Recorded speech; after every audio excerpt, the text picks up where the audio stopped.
Bismillahirrahmanirrahim. Assalamualaikum warahmatullahi wabarakatuh. Anak-anak, saya akan coba memaparkan bagaimana cara membuat hasil dan pembahasan. Kemarin sampai ke metode penelitian sudah oke ya. Kemudian hasil dan pembahasan ini saya meminta Anda untuk membuat pembahasan dulu di awal. Pembahasan ini dari mana? Dari hasil interpretasi yang sudah Anda buat di dalam tugas. Ini kan Anda sudah buat ya interpretasinya. Kemudian Anda pilih interpretasi yang Anda buat. Misalnya saya buka punya Fahri. Nah, ini adalah hasil interpretasi dari kelompoknya Fahri. Ini tinggal di copy aja sebenarnya, copy. Oke, atau ya dari file Anda sendiri lah. Ini kan karena dari dari Google Drive ya. Oke, kalau template-nya tidak mau hilang, maka bagian bawah dibiarkan, kemudian paste. Nah, ini kan masih ini coba tadi paste spesial nggak? Keep text only. Oke. Ini kan masih acak-acakan ya. Nah, Anda rapihkannya caranya seperti apa? Lihat di sini. Kemudian Anda buka format paragrafnya seperti apa. Nah, Anda tinggal ikuti aja, berarti first line 0,5, before after 0, dan penulisan single. Nah, Anda masukkan di sini. Paragraf. First line single. Oke, sudah. Oke, ya. Di sini Anda lihat di mana ini dia nggak rapi. Nanti Anda ngambilnya dari file Word-nya ya, jangan unduhan seperti ini. Coba saya unduh. Oke.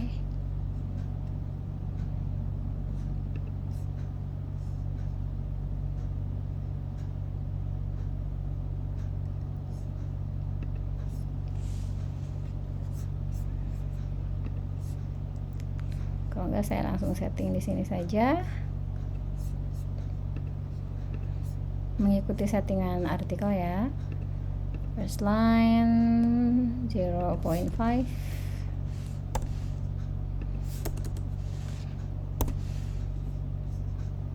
ininya single. Oke, kemudian rata kiri kanan, kita copy, di sini.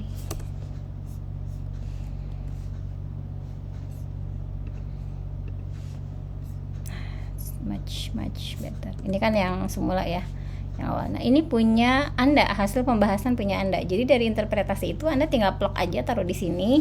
Kemudian gambar dan grafiknya gimana? Nah, gambar dan grafiknya kalau memang misalnya Anda harus membuat, karena akan lebih mudah dibaca oleh pembaca jika dalam bentuk grafik.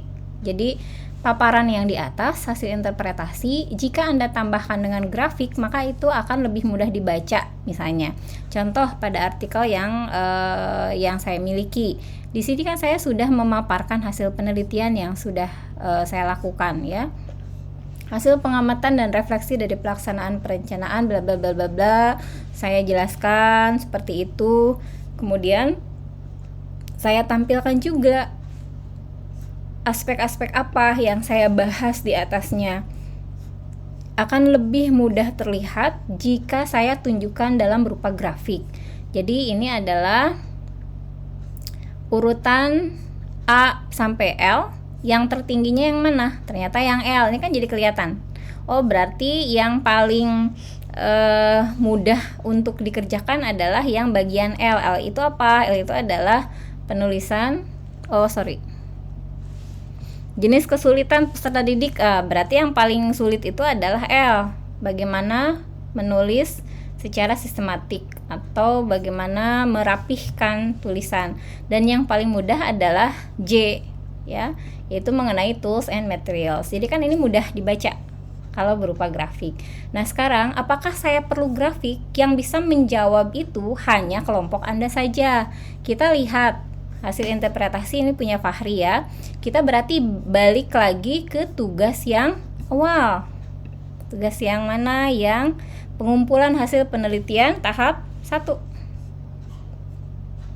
Kita lihat yang Fahri sudah dinilai belum.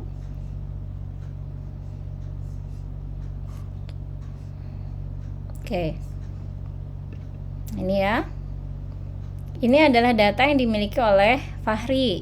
Ini data mentah yang dia masukkan. Nah, apakah, saya unduh ya biar gampang bacanya.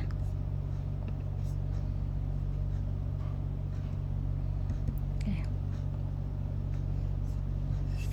Kenapa harus PDF sih? Oke lah. Nah, kalau tabel seperti ini gampang nggak bacanya? Ini karena bukan Excel ya atau Google Spreadsheet, jadi saya agak susah mau bukanya. Kalau kayak gini kan susah ya bacanya, maka Anda bisa membuat grafiknya itu berdasarkan pertanyaan. Kalau misalnya ini adalah perpaduan antara variabel 1 dan variabel 2, maka Anda bisa membuat grafik pertanyaan di variabel pertama, satu grafik. Kemudian Anda ceritakan isi grafik itu apa. Kemudian Anda buat lagi grafik kedua atau tabel kedua yang berisi pertanyaan di variabel kedua. Nah, itu yang saya harapkan Anda bisa ngisi bagian ini. Jadi selain membaca deskripsi atau hasil interpretasi penelitian Anda, mereka juga akan mudah melihatnya jika hanya membaca grafik saja. Jadi grafik dan tabel itu memudahkan pembaca untuk melihat hasil penelitian Anda seperti apa. Kalau signifikannya gimana, kemudian nanti variasi pertanyaannya seperti apa, maka itu bisa kelihatan. Nah, kita lihat ternyata pertanyaan punya Fahri ini esai semuanya ya. Menurut Anda apa pengaruh bla bla bla, saya nggak bisa baca ya karena ini PDF, tapi kita bisa lihat dari randomnya jawaban yang diberikan oleh responden, kita akan tahu ini pasti surveinya, pertanyaan Google Form-nya itu essay. Jadi bukan opsi-opsi yang bisa dipilih oleh audiens. Nah, kalau yang seperti ini agak sulit dibuat tabelnya atau dibuat grafiknya. Yang mudah itu yang kita sudah menyiapkan jawabannya, kemudian dia akan menjawab ya tidak, atau setuju tidak setuju, atau kita sudah memberikan opsi-opsi jawaban, maka itu akan mudah untuk membuat grafiknya. Bu, kalau gitu apakah yang Fahri ini bisa dibuat grafiknya? Kalau sanggup membuatnya silahkan, tapi kalau tidak maka silahkan dalam bentuk deskripsi saja seperti yang sudah dipaste di atas. Hanya perlu dikembangkan lagi apakah sesingkat ini pembahasannya, apakah bisa menggambarkan hasil penelitian yang Anda lakukan atau bagaimana, gitu ya. Mudah-mudahan bisa menjawab. Saya berikan contoh tadi artikel yang saya miliki. Anda tidak perlu seperti ini, saya hanya memberikan gambaran karena ini betul-betul hasil penelitian yang cukup besar di tahun itu. Anda ikuti saja, dicoba. You don't have to be perfect ya, karena ini kan first try. Saya akan melihat kemajuannya, tidak perlu ikut berlari, ikuti saja caranya sebisa Anda, seoptimal Anda. Nanti saya akan periksa ya. Mungkin itu yang bisa saya sampaikan. Kalau misalnya masih belum paham, insya Allah besok dan minggu depan saya sudah bisa bergabung dengan Anda di kelas. Oke, begitu ya. Sampai ketemu besok. Assalamualaikum warahmatullahi wabarakatuh.